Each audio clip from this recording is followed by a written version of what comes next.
Hello everyone, dream UPSC में आप सभी का स्वागत है। आउटर स्पेस को ग्लोबल कॉमन्स के रूप में 1960 से आपका कंसिडर किया जाने लगा था। आउटर स्पेस में धीरे धीरे जो आपके नंबर ऑफ प्लेयर्स हैं उनकी संख्या में हमें एक बढ़ोतरी देखने को मिली है। कहीं ना कहीं ये हमारे सोशो इकोनॉमिक डेवलपमेंट और हमारे मिलिट्री पर्पस को फुलफिल करने के लिए आपके जो नंबर ऑफ प्लेयर्स हैं इनकी संख्या में एक इंक्रीज हमें दिखाई देने को मिला है। कहीं ना कहीं ये कंसर्न आपके क्या रेज करते हैं, या आपके पोटेंशियल वेपनाइजेशन को या आपके मिलिटराइजेशन को आपके स्पेस के। इस प्रकार के जो आपके डेवलपमेंट्स हैं ये आपके इम्पैक्ट करते हैं आपके क्या, जैसी जो आपकी इंडिया जैसी जो आपकी इमर्जिंग कंट्री है उनकी जो पावर्स है उनको क्या करती है, इम्पैक्ट करती है। अभी हम देख सकते हैं कि इंडिया स्पेस के फील्ड में कैसे एक इमर्जिंग पावर आपका साबित हो रहा है।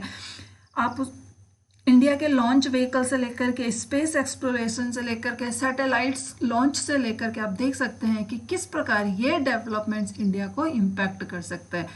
तो दोस्तों, मेरा नाम है मनीषा सजवान और आज के इस लेक्चर में हम चर्चा करने वाले हैं स्पेस एक्सप्लोरेशन के बारे में, और हम जानेंगे कि किस प्रकार से आपका जो स्पेस का जो आपका एक्सप्लोरेशन है वो आपका इवॉल्व हुआ है और धीरे धीरे आज इस स्थिति में पहुंच चुका है कि जो आपके ग्लोबल कॉमन्स है वो क्या है, आपके एक कंसर्न फेज में है। आगे चल करके फिर हम देखेंगे कि आपका ग्लोबल कॉमन क्या होता है, क्या इसके बेनिफिट्स हैं, स्पेस एक्सप्लोरेशन के हमारे क्या है, क्या हमारे ड्रॉबैक्स हो सकते हैं, और साथ ही साथ हम चर्चा करेंगे कि इंडिया किस प्रकार से एक लीडरशिप रोल प्ले कर सकता है एक पीसफुल स्पेस एक्सप्लोरेशन में। This is my Instagram ID handle and if you want to get in connect with me please do post your queries by using this particular Instagram ID. First of all, how the evolution of space exploration took place. अगर हम space exploration की बात करें जिस स्थिति में आज हम हैं, तो क्या यह आपका कब शुरू हुआ था? क्या यह आपका एंशियंट हिस्ट्री पीरियड से शुरू हुआ था? जी हाँ। अगर हम बात करें अपनी 4th सेंचुरी BC की, एक मिनट पेन ले लेती हूँ, ठीक है। अगर हम बात करें अपने 4th सेंचुरी BC की, तो हमारे क्या थे, एक ग्रीक एस्ट्रोनॉमर थे जिनका नाम था आपका यूडोक्सस। तो उन्होंने अपना क्या दिया था, एक मॉडल अपना क्या किया था, प्रोपाउंड किया था अपने यूनिवर्स के लिए। तो कहीं ना कहीं हम देख सकते हैं कि जो हमारा स्पेस का एक्सप्लोरेशन है वो कहाँ से स्टार्ट हो गया था, आपका 4th सेंचुरी BC से। लेकिन जो आपका स्पेस में जो आपकी प्रोब शुरू हुई है, कि आपके जो मैन के द्वारा, आपके ह्यूमन के द्वारा जो आपकी प्रोब शुरू की गई है, उसकी शुरुआत होती है आपके 20th सेंचुरी AD से, ठीक है। फिर हम देखेंगे कि आपका जो स्पेस रेस एरा है, जो ये वाला आपका जो टाइम फेज है, इसमें हम देखेंगे कि 1940 से आपकी क्या हो गई है, स्पेस में प्रोब आपकी स्टार्ट हो चुकी है। हम देखेंगे कि 1957 में रशिया का स्पुतनिक 1 जो आपका क्या है, एक ह्यूमन मेड ऑब्जेक्ट है जो ऑर्बिट करेगा आपके स्पेस में, उसको लॉन्च किया गया। साथ ही साथ हम देखेंगे कि 1969 में USA के द्वारा भी क्या किया गया, एक फर्स्ट मून लैंडिंग करवाई गई, अपोलो 11 मिशन आपका जिसे कहा जाता है। अब हम देखेंगे कि धीरे धीरे आपका क्या हुआ, जो आपके बाकी प्लेयर्स हैं, बाकी कंट्रीज है, उनका भी क्या हुआ, स्पेस एक्सप्लोरेशन में रुझान बढ़ा। उनके भी साइंटिफिक जो आपके रिसर्च है, रिसर्च एंड डेवलपमेंट होने के साथ साथ बाकी कंट्रीज का भी क्या हुआ, स्पेस में एक्सप्लोरेशन स्टार्ट हुआ। इसके एग्जाम्पल हम देख सकते हैं, आपका चाइना हो गया, आपका कनाडा हो गया, यूरोपियन यूनियन हो गया, जापान हो गया, इंडिया हो गया। तो ये आपके क्या अदर प्लेयर्स भी आपके स्पेस एक्सप्लोरेशन के फील्ड में आपके उभरते दिखाई दिए। उसके बाद हम देखेंगे कि जो आपका है स्पेस को आपका क्या किया जाने लगा, एक ग्लोबल कॉमन आपका क्या करने लगा, उसको ट्रीट किया जाने लगा। ग्लोबल कॉमन हम उस चीज को कहते हैं कि जिस पे सारी कंट्रीज का क्या होगा, एक यूनिवर्सल क्या होगा, अधिकार होगा। उस प्रकार से हम देखेंगे कि इन्वॉल्वमेंट ऑफ प्राइवेट सेक्टर। अगर हम इंडिया का एग्जांपल लें तो क्या आप बता सकते हैं कि कुछ हमारे पास क्या है जो आपके प्राइवेट सेक्टर्स, उनका नाम आप कमेंट बॉक्स में बता सकते हैं कि क्या इवॉल्व हुए हैं। तो कुछ मैं आपको बताती हूँ, उसमें से एक क्या है आपका एंट्रिक्स हो गया, इन स्पेस हो गया, और तीसरा है आपका क्या, न्यू इंडिया लिमिटेड। तो ये क्या है आपके प्राइवेट सेक्टर आर्म है आपके इसरो के साथ साथ अगर हम बाकी प्राइवेट सेक्टर्स की बात करें, प्राइवेट इंस्ट्रूमेंट्स की बात करें, तो आप स्पेस एक्स का एक उदाहरण ले सकते हैं। तो ये था कि किस प्रकार से आपको जो स्पेस का जो एक्सप्लोरेशन है, किस प्रकार से उसकी जर्नी रही। एक छोटा सा इसका ब्रीफ हम ले लेते हैं कि किस प्रकार से 1940 से स्टार्ट हुआ और 2012 तक का ये हमारे पास टाइम फ्रेम है।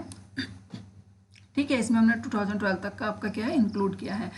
तो देखिए आप किस प्रकार से स्पुतनिक 2 1957 से लेकर के 2012 में आपको धीरे धीरे ग्रेजुअली आपको इम्प्रूवमेंट दिखाई देता है। 1969 में एक देख सकते हैं, एक बहुत ही आप कह सकते हैं स्पेस एक्सप्लोरेशन का जो आपका एक बहुत ही प्रथम प्रयास था कि मून में स्टेप अप करने का। आप देख सकते हैं अपोलो मिशन जो आपका एक सक्सेसफुल रहा था, कहीं ना कहीं ये एक लैंडमार्क सिद्ध होता है आपके स्पेस एक्सप्लोरेशन में। इस प्रकार से टाइम साइकिल आपकी ये बढ़ती जा रही है। 1996, तो 1996 के बाद 1998 में हमें देखने को मिलता है इस प्रकार से जो आपका इंटरनेशनल स्पेस स्टेशन है उसको क्या भेजा गया, स्पेस में भेजा गया। और आपको जो इंटरनेशनल स्पेस स्टेशन है वो आपका किसके द्वारा बनाया गया, ये 5 कंट्रीज है उनका ज्वाइंट इनिशिएटिव था। इसमें था आपका USA, USSR, Japan, European union और कैनेडियन एजेंसीज थी। ठीक है, तो देख सकते हैं आप किस प्रकार से 1998 में आपका आईएसएस की स्थापना भी इस्टेब्लिश हो जाता है आपका। इस प्रकार से आपका चंद्रयान 1 देखें आप इंडिया का, ठीक है, इस 2008 में आपका क्या गया था, लॉन्च किया गया था। हम इस लेक्चर में स्पेस जो आपकी क्या एक्सप्लोरेशन उनके बारे में डिस्कशन नहीं कर रहे हैं, रादर हम डिस्कशन कर रहे हैं कि जो आपका स्पेस एक्सप्लोरेशन है वो किस प्रकार से हार्मफुल हो सकता है, किस प्रकार से हमारे लिए बेनिफिशियल है, और क्या हमारे स्टेप्स होने चाहिए कि जो आपका स्पेस एक्सप्लोरेशन है वो एक पीसफुल एक्सप्लोरेशन हो, रादर मिलिटराइजेशन और वेपनाइजेशन के।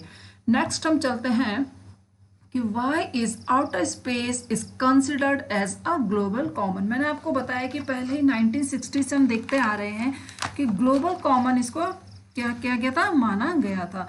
लेकिन ग्लोबल कॉमन होता क्या है, कोई भी आपका फिजिकल या फिर आपका क्या है, कोई भी आपका वर्चुअल एरिया है, ठीक है, आपका क्या है फिजिकल और वर्चुअल एरिया है, जो आपका क्या है इन एरियाज में जो आपके रिसोर्सेज हैं वो आपके शेयर किए जाते हैं इंटरनेशनल लेवल पे। That means the resources of physical and virtual areas that are being shared on a international level falls under the global common. दूसरा हम देखेंगे, इनके एग्जांपल्स आप लेके चल सकते हैं। आपका अंटार्कटिका हो गया, आपका हाई सीज हो गया, और मोस्ट ऑब्वियसली आपका आउटर स्पेस हो गया।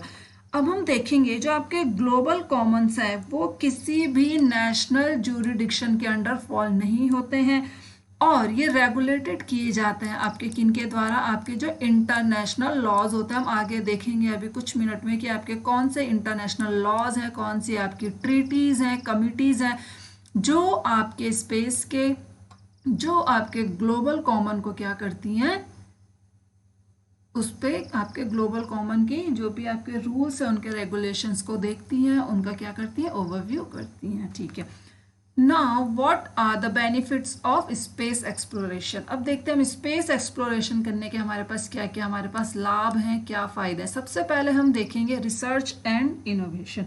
रिसर्च एंड इनोवेशन में आप कहीं ना कहीं देख सकते हैं कि जो आपके सोलर पैनल्स हो गए, आपके जो इम्प्लांटेबल हार्ट मॉनिटर्स हो गए, जो आपके वाटर प्यूरिफिकेशन सिस्टम है, कहीं ना कहीं वो आपके क्या है स्पेस एक्सप्लोरेशन के क्या है एक भावी उदाहरण है। ठीक है, उसके बाद हम देखिए रिसर्च एंड इनोवेशन में हमारा आ जाता है आपका क्या पब्लिक हेल्थ एंड सेफ्टी। कहीं ना कहीं हम देख सकते हैं कि जो हमारे बैक्टीरियाज हैं उनका क्या है कि आउटर स्पेस में जाकर के उनमें क्या किया जाता है, टेस्ट को क्या किया जाता है आपका इस्टेब्लिश किया जाता है, ताकि उन बैक्टीरियाज की ग्रोथ का जो क्या है कुछ ऐसे मटेरियल्स का यूज़ कर सकें जो प्रिवेंट करता है आपके बैक्टीरिया के ग्रोथ को। कहीं ना कहीं आपके ये कोविड-19 में क्या हो सकता है, एक रिसर्चफुल क्या हो सकता है, साबित हो सकता है। उसके बाद हम देखेंगे कि स्पेस माइनिंग की रिसर्च में क्या है आपका एक बेनिफिट है आपका स्पेस एक्सप्लोरेशन में। कोई भी आपके जो एस्टेरॉइड्स हैं, आपने न्यूज़ में देखा होगा कई बार कुछ आपके एस्टेरॉइड्स हैं वो आपके अर्थ ऑर्बिट के क्या आ जाते हैं, नज़दीक आ जाते हैं। तो हम अपने स्पेस एक्सप्लोरेशन से पता कर सकते हैं कि कौन सा एस्टेरॉइड कब आपके अर्थ के नज़दीक है और कब उसके चांसेस हैं कि वो आपके अर्थ से क्या कर सके, स्ट्राइक कर सके। मार्स मिशन की स्टडी करके हम देख सकते हैं कि किस प्रकार से आपके जो वहाँ पे हिस्ट्री है कि क्या कभी वहाँ पे इकोसिस्टम एनवायरनमेंट एग्जिस्ट करता था, और वो स्टडी फर्दर हमारे अर्थ की स्टडी के लिए क्या हो जाती है, एक इम्प्रूवमेंट साबित हो जाती है। जो सोलर मिशन है, सोलर प्रोब हम जो करते हैं उससे हम ये पता कर सकते हैं कि जो आपकी सन की एनर्जी है वो आपकी क्या है, उसकी लाइफ आपकी कितनी आपकी क्या है एग्जिस्ट करती है और किस प्रकार से वो आपकी सस्टेन करेगी। दूसरा हम देखते हैं आपका कल्चर एंड इंस्पिरेशन। ठीक है, इसमें हम देखते हैं कि कहीं ना कहीं जो आपका एक्सप्लोरेशन है वो फुलफिल करता है आप लोगों की क्यूरियोसिटी को, मेरी क्यूरियोसिटी को, जो भी कि आपके ह्यूमन बींग्स हैं उनकी जिज्ञासा को, कि किस प्रकार के आपका यूनिवर्स डेवलप हुआ है, कैसे उसका इवॉल्व हुआ है, आपकी गैलेक्सीज के बारे में, आपके स्टार्स के बारे में, आपके ब्लैक होल्स के बारे में, जो आपकी एनर्जी अवेलेबल है आपके स्पेस में, जो आपकी वेव्स आपकी फॉर्म होती है स्पेस में, उन सब का पता चलता है हमें स्पेस एक्सप्लोरेशन से। अब इसके बाद हम देखते हैं कि new means to address global challenge. ठीक है, स्पेस एक्सप्लोरेशन का एक बेनिफिट ये भी है कि जो आपके क्या है ग्लोबल चैलेंजेस हैं उनको क्या कर सकता है, ये एड्रेस करने में एक सहायता प्रदान कर सकता है। कैसे? कंट्रीज आपस में क्या कर सकती हैं, पार्टनरशिप फॉर्म कर सकती है, अपनी कैपेबिलिटीज इस प्रकार से डेवलप कर सकती हैं कि जो स्पेस एक्सप्लोरेशन है ये क्या करेगा, कंट्रीब्यूट करेगा फर्दर कॉरपोरेशन में। जो आपकी कंट्रीज हैं, जो आपके नेशंस हैं, उनके बीच में क्या हो सकता है, आपका कॉरपोरेशन का लेवल इंक्रीज हो सकता है। फर्दर स्पेस के अलावा भी वो क्या कर सकता है, बाकी अन्य फील्ड्स में भी अपना क्या कर सकता है, कॉरपोरेशन कर सकते हैं। और इस प्रकार से हम देखते हैं कि क्या आपके क्या थे स्पेस एक्सप्लोरेशन के बेनिफिट थे। ठीक है, तो ये थे हमारे क्या बेनिफिट्स ऑफ स्पेस एक्सप्लोरेशन का। अभी हम देखेंगे कि हम स्पेस एक्सप्लोरेशन को क्यों इतना स्टडी करें। यूपीएससी पहले भी एक बार आईएसएस के बारे में क्वेश्चन पूछ सका है। जीएस पेपर 3 में आपका साइंस एंड टेक्नोलॉजी के अंदर आपका स्पेस एक पूरा क्या है, अलग से एक फील्ड है, एक यूनिट है। तो जो स्पेस एक्सप्लोरेशन है वो इस क्वेश्चन आने के चांसेस आपके बहुत ज़्यादा इंक्रीज हो जाता है। साथ ही साथ अभी चाइना ने क्या किया है, अपना जो आईएसएस है उसे कहा है कि 2020 के एंड तक वो अपना स्पेस स्टेशन क्या करेंगे, लॉन्च कर सकते हैं। और आपके इसका स्टेशन, स्पेस स्टेशन का नाम है टियानगोंग। क्या है उसका नाम, टियानगोंग। और अभी रशिया भी क्या कर चुका है, विड्रॉ कर चुका है जो आपका ऑलरेडी इंटरनेशनल स्पेस स्टेशन है। तो ये जो स्पेस एक्सप्लोरेशन है इसमें क्या है, देखो आपकी रेस क्या है, लगातार आपका इसका लेवल बढ़ता जा रहा है। कि यूएसए ने देखो 2020 के एंड तक अपने स्पेस स्टेशन को स्पेस में स्टैब्लिश करने का क्या रखा है, एक गोल सेट किया। इसी प्रकार से रशिया भी इस पर काम कर रहा है। इंडिया ने भी अपने क्या कर दिया, अपने प्लान्स को स्टैब्लिश करना शुरू कर दिया, उसकी स्टार्टिंग फेज में उसने कदम रखना शुरू कर दिया है। अब हम चलते हैं कि क्या हमारी क्या स्पेस ट्रीटीज है। तो सबसे पहले आपकी क्यू में आती है आपकी आउटर स्पेस ट्रीटी, जो आपकी 1967 में आपकी इस्टेब्लिश हुई थी। अब ये ट्रीटी आपकी कहती है कि कोई भी कंट्री आपकी फ्री है जो आपके स्पेस में क्या कर सकती है, एक्सप्लोर कर सकती है और ऑर्बिट कर सकती है। ठीक है, और ये कहती है कि क्या है कि कोई भी कंट्री क्या है स्पेस में अपना क्या नहीं कर सकती है, सोवेर्निटी को क्लेम नहीं कर सकती है। और इंडिया ने 1982 में क्या किया था, 1982 में इस ट्रीटी को रेटिफाइड कर चुका है। उसके बाद आ जाता है हम द रेस्क्यू एग्रीमेंट 1968। ठीक है, इस एग्रीमेंट की क्या है, जो आपकी क्या है, जिन्होंने इसे साइन किया है वो क्या करेंगे, वो सारे स्टेप्स लेंगी जो आपके क्या है हेल्प करेंगी, जो आपके एस्ट्रोनॉट्स हैं आपके स्पेस में उनके रेस्क्यू में। क्या इंडिया ने इस एग्रीमेंट को रेटिफाई किया? जी नहीं, इंडिया ने इसे रेटिफाई नहीं किया। लेकिन 1979 में इंडिया ने क्या किया है, जी हाँ इसको रेटिफाई किया है। 1979 में इसको रेटिफाई किया है। द लायबिलिटी कन्वेंशन 1972, क्या इस कन्वेंशन को इंडिया ने क्या किया है, इस पर अग्रीमेंट दिया है या नहीं दिया है? तो इंडिया ने इसे क्या किया, India acceded to the convention. ठीक है, इसके बाद आ जाते हैं हम द रजिस्ट्रेशन कन्वेंशन 1975। गाइस आप यहाँ पे देख सकते हैं कि कैसे it requires signatory states to register all space objects within the UN. तो आपको यूएन के साथ क्या करना पड़ेगा, अपने स्पेस ऑब्जेक्ट्स को रजिस्टर करने की आवश्यकता है। तो India also acceded to this convention also. The moon agreement 1979, यह अग्रीमेंट आपका कहता है कि जो आपकी सेलेस्टियल बॉडीज हैं, यानी कि जो आपकी सोलर सिस्टम्स पे जो आपकी बॉडीज हैं, वो केवल यूज की जा सकती हैं आपकी किसके लिए, पीसफुल पर्पसेस के लिए। ठीक है, ये देखिए आप देख सकते हैं कि can only be used for peaceful purposes and should not be contaminated, क्या नहीं की जा सकती है, कंटेमिनेट नहीं की जा सकती हैं। तो क्या इंडिया ने इसको रेटिफाई किया है? नहीं, इंडिया ने इसको रेटिफाई नहीं किया, लेकिन इंडिया ने इस अग्रीमेंट को साइन जरूर किया है।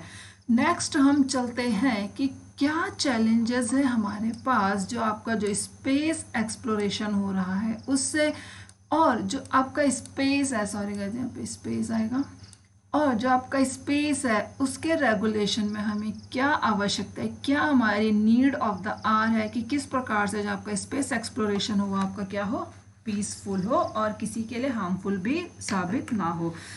ठीक है, मिलिटराइजेशन एंड वेपनाइजेशन। अब मिलिटराइजेशन क्या हो जाता है, देखिए अब मिलिटराइजेशन के फायदे क्या हैं स्पेस में, कहीं ना कहीं ये आपकी क्या करती है, उस कंट्री के, उस नेशन की क्या करती है, पोजीशन को क्या करती है, स्ट्रेंथन करती है। ठीक है, वेपनाइजेशन भी क्या करती है, स्ट्रेंथन करती है। हमें पता है कि हर सिक्के के क्या होते हैं, दो पहलू होते हैं। अगर किसी चीज के प्रॉज हैं तो उस चीज के कॉन्स भी हैं। अगर आपका क्या, मैन अगर क्या कर रहा है, एनवायरमेंट को क्या कर रहा है, इम्पैक्ट कर रहा है, तो एनवायरमेंट भी कहीं ना कहीं मैन को इम्पैक्ट कर रहा है। ग्लोबल वार्मिंग से आप देख सकते हैं, वाटर स्कार्सिटी से आप जो क्लाइमेट चेंज इतना, साइक्लोन्स आपके क्या हो रहे हैं, सीवियर साइक्लोन्स होते जा रहे हैं, हीट वेव्स आपकी सीवियर होती जा रही है, आर्कटिक सर्कल आपका वार्म अप होता जा रहा है, एंड आपका अफ्रीकन कॉन्टिनेंट क्या हो रहा है, वार्म अप होता जा रहा है। तो आप देख सकते हैं कि किस प्रकार से एक ही ऑब्जेक्टिव के क्या हो सकते हैं, दो एम हो सकते हैं, या फिर उसके प्रॉस भी हो सकते हैं और उसके क्या हो सकते हैं, कॉन्स भी हो सकते हैं। मिलिटराइजेशन की बात करें, अगर इसके बेनिफिट्स हैं तो इसके नुकसान भी है। हम मिलिटराइजेशन के बारे में बात क्यों कर रहे हैं, हम यूएस का एग्जांपल ले लें तो यूएस ने क्या किया, अभी अपनी एक यूएस स्पेस फोर्स को एस्टैब्लिश किया है अपने स्पेसिफिक कमांड्स आर्म्ड फोर्स के अंदर, to conduct military operations in space and to protect US assets and interest, यानी कि अपने असेट्स को, अपने इंटरेस्ट को क्या करने के लिए, प्रोटेक्ट करने के लिए, उनके प्रोटेक्शन को इंश्योर करने के लिए स्पेस में मिलिट्री ऑपरेशंस को कंडक्ट करने के लिए अपनी एक यूएस स्पेस फोर्स को क्या किया है, इस्टेब्लिश किया गया है। ये थी यूएसए की बात। ठीक है, अगर हम बाकी कंट्रीज का एग्जांपल लें तो यूएसए, चाइना, रशिया, इंडिया, इन कंट्रीज ने क्या किया है, अपना एंटी सैटेलाइट कैपेबिलिटीज को डेवलप किया है। तो दोस्तों आप देख सकते हो कि मिलिटराइजेशन एंड वेपनाइजेशन क्या आपका इनसिक्योरिटीज को डेवलप करेगा, ठीक है, पक्का करेगा। अगर आपकी कंट्रीज में क्या होती है, इनसिक्योरिटीज डेवलप होती हैं तो कहीं ना कहीं आपके क्या है, आपके एक वॉर को क्या करता है, जन्म देता है। इसके बाद हम देखेंगे कि cyber security challenges. Cyber security challenges में अगर आप देखेंगे, अगर आपके जो आपका स्पेस एक्सप्लोरेशंस के जो आपके ऑब्जेक्ट्स हैं, अगर आपके स्पेस में अगर उनमें क्या हो जाता है, अगर आपका साइबर अटैक हो जाता है तो आपके जो ग्राउंड बेस्ड इंफ्रास्ट्रक्चर है उनके डिस्ट्रॉय होने के चांसेस बहुत ज़्यादा बढ़ जाते हैं। जो आपके स्पेस ऑब्जेक्ट्स है उनके क्या, उनको इस प्रकार की कमांड मिल सकती है आपके साइबर अटैक से, कोलाइड ईच अदर, एक दूसरे से टकराने की क्या मिल सकती है, उनको कमांड मिल सकती है। ठीक है, इसके बाद हम देखेंगे स्पेस प्राइवेटाइजेशन। ठीक है, अभी हम देखेंगे कि क्या आपकी सारी कंट्रीज स्पेस को एक्सप्लोर करने में सक्षम है, जी नहीं। उनमें से भी जो आपकी कुछ कंट्रीज है वो बहुत ज़्यादा सक्षम है और कुछ कंट्रीज आपकी क्या है, कम सक्षम है। यूएसए, चाइना, रशिया, इनका एग्जाम्पल लें तो ये इंडिया के मुकाबले क्या है, ज़्यादा सक्षम है स्पेस को एक्सप्लोर करने में। तो देख सकते हैं हम यहाँ पर डोमिनेंस और प्राइवेटाइजेशन देख सकते हैं किसका, यूएसए का, कुछ ऐसे कंट्रीज का जो क्या कर रही हैं, डोमिनेट कर रही हैं। और फिर उसके बाद हम क्या देख सकते हैं, डोमिनेंस होगा तो कहीं ना कहीं आपका क्या है, पोलराइजेशन का भी क्या होगा, इवॉल्व होगा। पोलराइजेशन मतलब आप यूएसए और आप क्या कर सकते हैं, चाइना को, आपके इनको देख सकते हैं कि दो आपकी क्या है, इमर्जिंग तो हम नहीं कहेंगे, ये डेवलप्ड है आपकी किसमें, स्पेस एक्सप्लोरेशन में। तो कहीं ना कहीं आप देखो कि दो आपके क्या हो गए हैं, आपके पोलर फ्रंट्स आपके बन के तैयार हो गए हैं। तो इस प्रकार से जो आपका स्पेस एक्सप्लोरेशन में जो आपका डेवलपमेंट है वो आपके पोलराइजेशन को क्या कर रहा है, बढ़ावा दे रहा है। मास डैमेज टू इकोसिस्टम, डेफिनेटली जो आपका डेब्री क्रिएट होता है स्पेस में वो आपके इकोसिस्टम को क्या कर रहा है, डैमेज कर रहा है। हालांकि कुछ कंट्रीज के द्वारा आपके डेब्री को क्लियर करने के लिए क्या है, कुछ मिशन भी चलाए गए हैं। उसमें से एक है नेत्रा जो आपका इंडिया का है। अनइवन डिस्ट्रीब्यूशन ऑफ बेनिफिट्स, अभी हमने देखा कि कुछ कंट्रीज आपकी क्या है, वेल डेवलप्ड है आपकी स्पेस एक्सप्लोरेशन में, कुछ कंट्रीज इमर्जिंग है और कुछ कंट्रीज जीरो लेवल पे है। तो देखिए किस प्रकार से जो आपका अनडिस्ट्रीब्यूशन ऑफ बेनिफिट्स आपका राइज हो जाता है आपकी इस सिचुएशन से। अब हम आ जाते हैं आपके जो आपके रोल अहेड है। स्पेस क्या है, एक सेफ और सिक्योर सेंचुरी है या नहीं है? जी नहीं, स्पेस एक सेफ और सिक्योर सेंचुरी नहीं है। जो आपका मिलिटराइजेशन है, जो आपका डोमिनेंस बढ़ रहा है, जो आपका पोलराइजेशन बढ़ रहा है, ये आपके इम्पैक्ट कर रहा है आपके ह्यूमन बींग्स को, आपकी कंट्रीज को, और ये इवेंचुअली इम्पैक्ट करेगा आपके अर्थ को।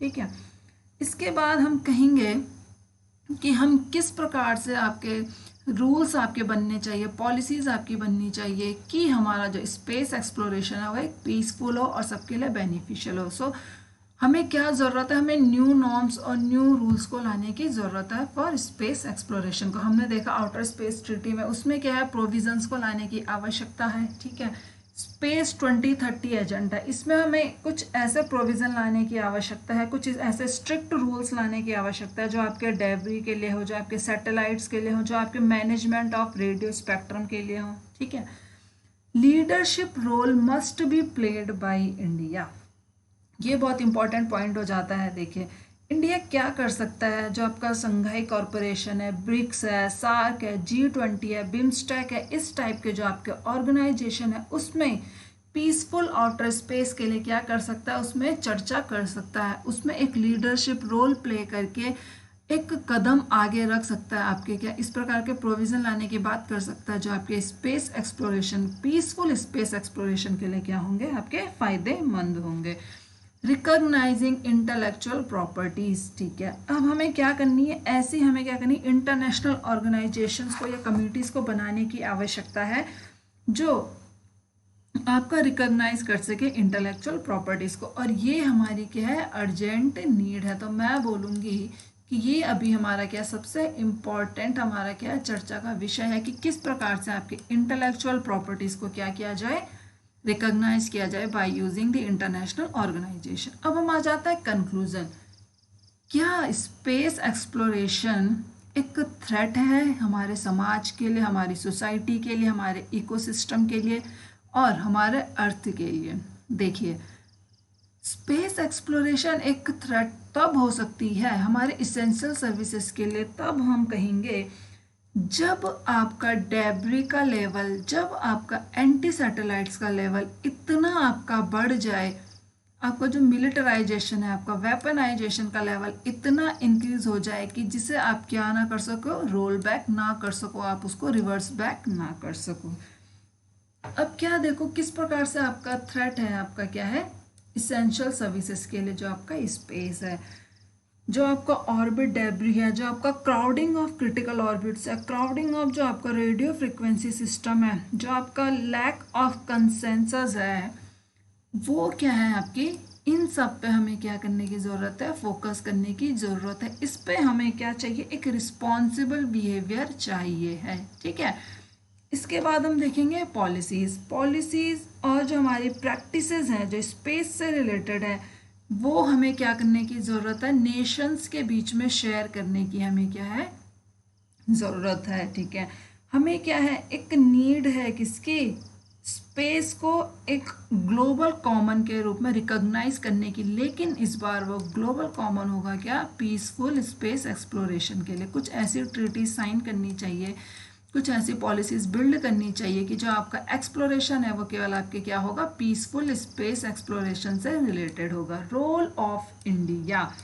इंडिया का रोल क्या हो सकता है, at the same time India is a leading and emerging power in space sector. ठीक है, हम क्या कर सकते हैं, इंडिया क्या कर सकता है, स्वयं में ही क्या कर सकता है, एक न्यू स्पेस गवर्नमेंट फ्रेमवर्क को क्या कर सकता है, इस्टेब्लिश कर सकता है, क्रिएट कर सकता है, जो इंडिया के लिए क्या करेगा, इंडिया के प्रोजेक्ट्स के लिए क्या होगा, एक एजेंडा सेटर हो जाएगा। इंडिया के प्रोजेक्ट्स के लिए तो होगा ही होगा, जो आपके क्या है बाहर की जो कंट्रीज है उनके लिए भी काम करेगा एज अ एजेंडा सेटर, ठीक है। हाँ, और धीरे धीरे क्या कर सकते हैं, जिससे आपकी क्या हो जाएगी, इंडिया का जो इंटरनेशनल इम्पोर्टेंट है वो भी क्या होगी, इम्प्रूव होगी। सो दोस्तों, ये था आज का हमारा लेक्चर स्पेस एक्सप्लोरेशन में, जिसमें हमने जाना कि आपका ग्लोबल कॉमन क्या होता है, ग्लोबल कॉमन में अगर आपका जो स्पेस एक्सप्लोरेशन है वो किस प्रकार से आपका क्या बेनिफिशियल भी है, क्या उसके बेनिफिट्स है, और अगर आपका स्पेस एक्सप्लोरेशन पीसफुल ना होकर के आपका डेविल स्पेस एक्सप्लोरेशन हो जाता है तो वो किस प्रकार से हमारे लिए हार्मफुल होगा, हमारे इकोसिस्टम के लिए हार्मफुल होगा। तो ये था हमारा आज का लेक्चर। आई होप आपको लेक्चर पसंद आया होगा। Guys, please do subscribe my channel and please do like and share the video also. Thank you so much everyone.